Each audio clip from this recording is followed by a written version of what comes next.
Oke. Syifa kelas 5 ya. Ini terkait dengan Idul Fitri atau Idul Adha ya. Di Indonesia itu banyak ada berbagai macam agama ya. Agama Islam, ada agama Kristen dan agama-agama yang lainnya, agama Buddha dan agama yang lainnya.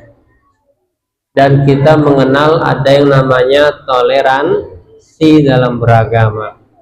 Ya, ketika kita merayakan sesuatu, ya, misalkan Idul Fitri atau Idul Adha, ya, teman kita yang non Muslim, mereka juga boleh-boleh saja bahagia, ya, boleh-boleh saja bahagia. Kita pun sebetulnya, ya, bahagia pun boleh-boleh saja, ya, asal tetap, ya, menjaga keimanan. Jadi nggak apa-apa, ya. Oh, teman saya non Muslim tapi mau ikut makan opor ayam, boleh nggak? Boleh, bareng-bareng aja, ya, bareng-bareng aja. Bahkan di beberapa ada keluarga yang anggota keluarganya itu bermacam-macam agamanya, ya. Ada yang Islam, ada yang Kristen, ada yang Buddha dalam satu keluarga. Ketika Idul Fitri semuanya anggota keluarga datang. Ketika merayakan kegiatan keagamaan agama lain, semua juga datang. Itu pun nggak jadi masalah. Yang penting tetap menjaga keimanan. Jadi nggak jadi masalah, nggak apa-apa. Oke. Putri anak solehah kelas 6 SD, ya. Ada yang bertanya tentang hutang, ya.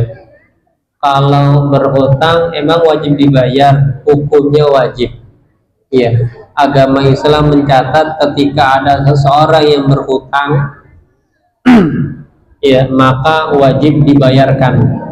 Ketika tidak dibayarkan sampai meninggal, maka ada amalan-amalan atau pahala-pahala yang masih tergantungkan, ya, belum sampai karena masih ada hutang. Biasanya kalau ada keluarga yang meninggal, lalu ada anggota keluarga yang menjadi pembicara atau yang menjadi perwakilan keluarga ngomong, apabila fulana bin fulana binti fulana masih punya hutang piutang, semua dialihkan kepada saya. Supaya apa? Supaya mayit yang meninggal tidak ada lagi tanggungan hutang. Jadi membayar itu hukumnya wajib. Iya, hukumnya wajib, harus dibayar. Kecuali yang ngutangin ikhlas nggak dibayar, nah itu boleh. Oke. Bunga kelas 4. Iya. Kenapa sih ketika Idul Adha ada kurban hewan?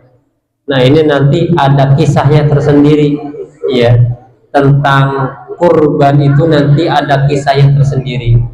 Singkatnya adalah kegiatan kurban itu pertama pelajarannya adalah kita harus menjadi hamba Allah yang taat atas perintah Allah Subhanahu wa Ta'ala.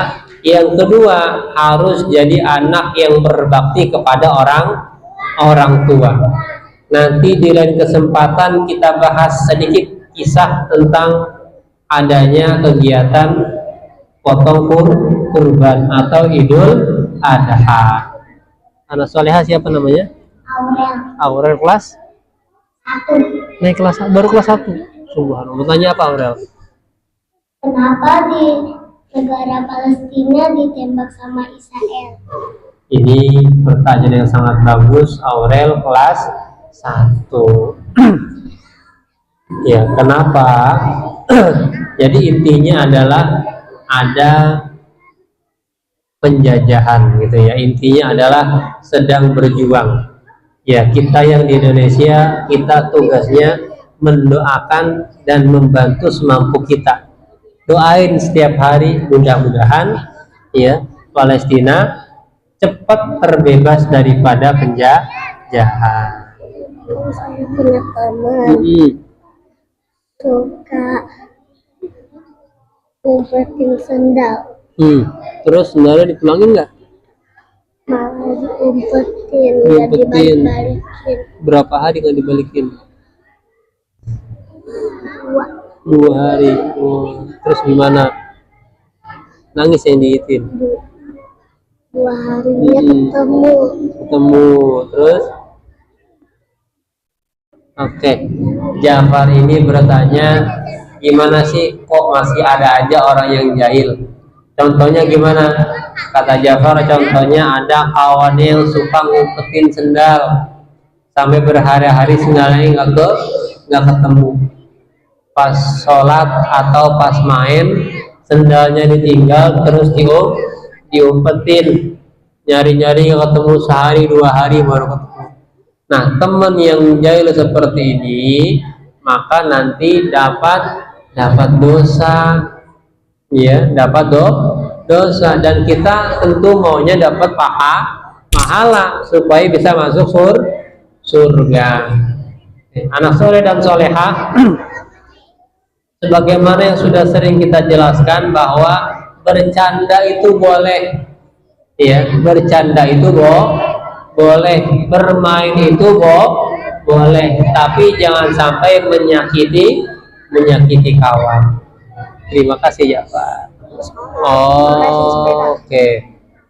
Nakal berarti jahil ya. Oke. Tadi siapa namanya? Satria kelas 5 SD. SD PMI. SD kelas 5 SD. Memang ada di antara kawan-kawan kita yang dia emang tukang jahil, ada aja. Iya, ya emang orang jahil ada aja. Yang penting selagi jahilnya tidak menyakiti orang, nggak jadi masalah. Nah, ini ada kejadian, kata Satria, sempat ada temen yang jahil ngempesin ban sepeda kawannya. Akhirnya apa? Akhirnya dikepesin, sepedanya nggak ditaikin kan, didorong-dorong. Sampai mana? Sampai tempat pompa ban. Artinya teman yang dikempesin bannya ini tersakiti, jadi capek, ya. Nah, ini hukumnya tidak boleh. Yang melakukan tindakan tersebut berdosa, dan orang yang dosanya banyak berpotensi masuk neraka. Sabar aja, kalau tahu siapa orangnya laporin ke gurunya supaya diberi hukuman. Terima kasih.